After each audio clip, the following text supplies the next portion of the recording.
आदरणीय नेताजी, मंच पर उपस्थित समाजवादी पार्टी के राष्ट्रीय उपाध्यक्ष आदरणीय कमला नंदा जी, मंच पर उपस्थित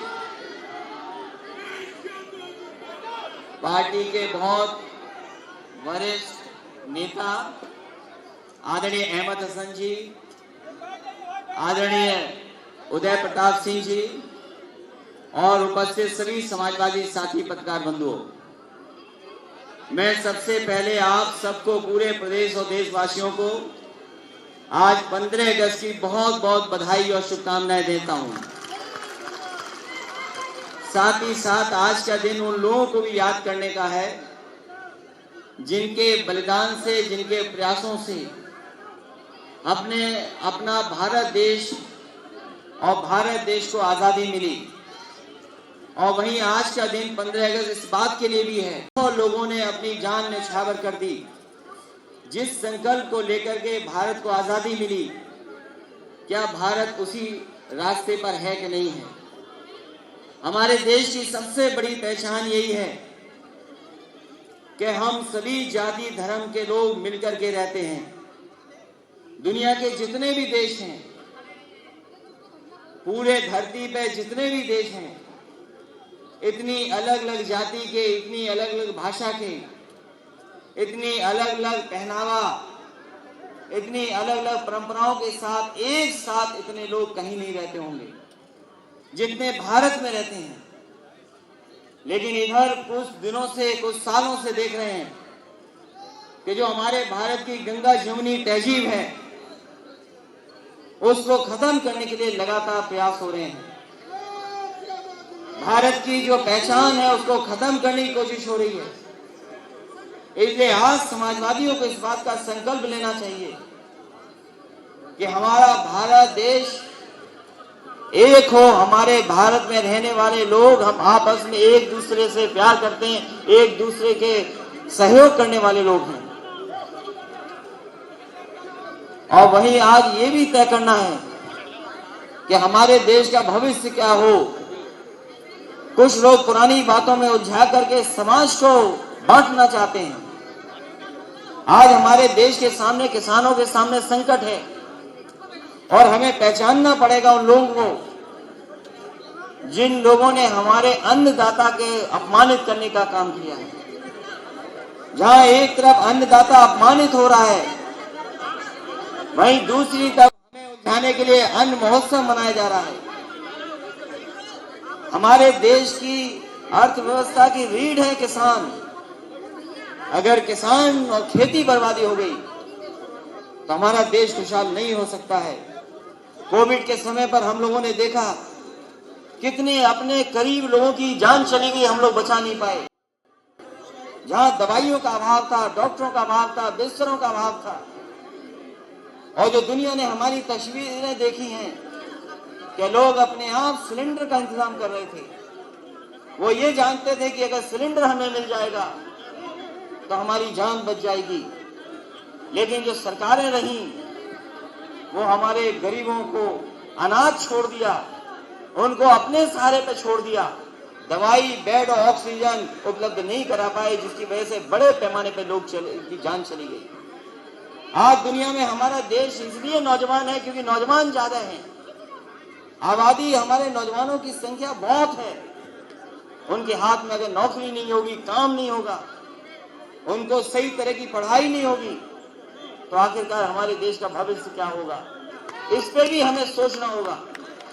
आज जब देश दुनिया के बराबर खड़ा होना चाहता है, यहाँ के युवा, यहाँ के नौजवान, यहाँ के तमाम हमारे बुद्धिजीवी हैं, यहाँ के साइंटिस्ट, प्रोफेसर, एक्सपर्ट्स, यहाँ के उद्योगपति चाहते हैं दुनिया के बराबर खड़े हों, लेकिन जो सहयोग सरकार से होना चाहिए, सरकार से नहीं मिल पा रहा है। ये सरकारें जो 7 साल से हैं सत्ता में, उत्तर प्रदेश में भी हैं, वो तमाम लोग दूसरे मुद्दों पर उलझाना चाहते हैं। सीमाओं के मुद्दों पर जो उन्हें मजबूती दिखानी चाहिए, वो मजबूती सीमाओं पर नहीं दिखा पा रहे हैं। इसलिए हम लोगों को संकल्प लेना है कि आने वाले समय में उत्तर प्रदेश का चुनाव होने जा रहा है। हम आप सब लोग तो लड़ेंगे ही लड़ेंगे, लेकिन एक एक नौजवान को जिम्मेदारी है कि वो देश को बचाने के लिए, संविधान को बचाने के लिए 2022 का चुनाव वो अपना चुनाव समझें। क्योंकि जो लोग सत्ता में हैं, जो लोग सत्ता में हैं, उन्होंने कोई वादा पूरा नहीं किया जनता के बीच में। संविधान में से खिलवाड़ हो रही है, पिछड़ों को लेकर के, दलितों को लेकर के। आजादी के 75 साल गुजर गए, 75वां हम लोग मना रहे, और अभी भी संविधान ने जो अधिकार दिए हैं पिछड़ों को, दलितों को, हमें आकलन करना चाहिए, सोचना चाहिए कि हमें मिल पाया कि नहीं मिल पाया है। कभी कभी सवाल उठता है कि 1931 में कभी जाति जनगणना कराई गई थी।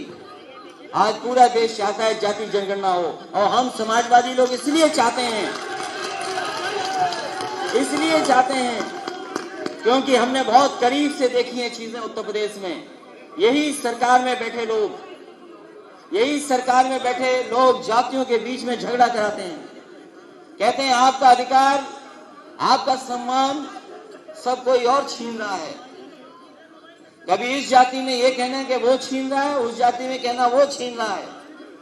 इसलिए जब आज 15 अगस्त से पूरा देश आजादी के त्योहार की तरह मना रहा है, तो वहीं सरकार को भी यही फैसला लेना चाहिए कि देश की सबसे बड़ी आबादी की जनगणना हो, और कम से कम हमें पता हो कि आबादी में हम क्या हैं, और जब कभी कोई पॉलिसी बने, कार्यक्रम बने, योजनाएं बने, वो हमें आबादी के हिसाब से हक और सम्मान मिल जाए। इसलिए मैं एक बार फिर आप सबको स्वतंत्रता दिवस की बहुत बहुत बधाई देता हूं।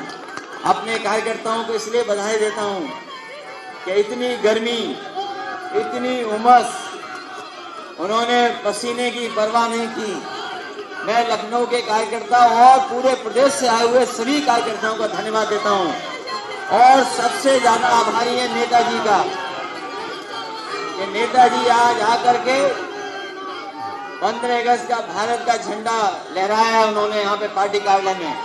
ये अब हमारी आपकी जिम्मेदारी है कि जो रास्ता नेताजी ने दिखाया था उसी रास्ते पे चल करके समाजवादियों का एक बार फिर झंडा बुलंद करने का काम हम लोग करेंगे।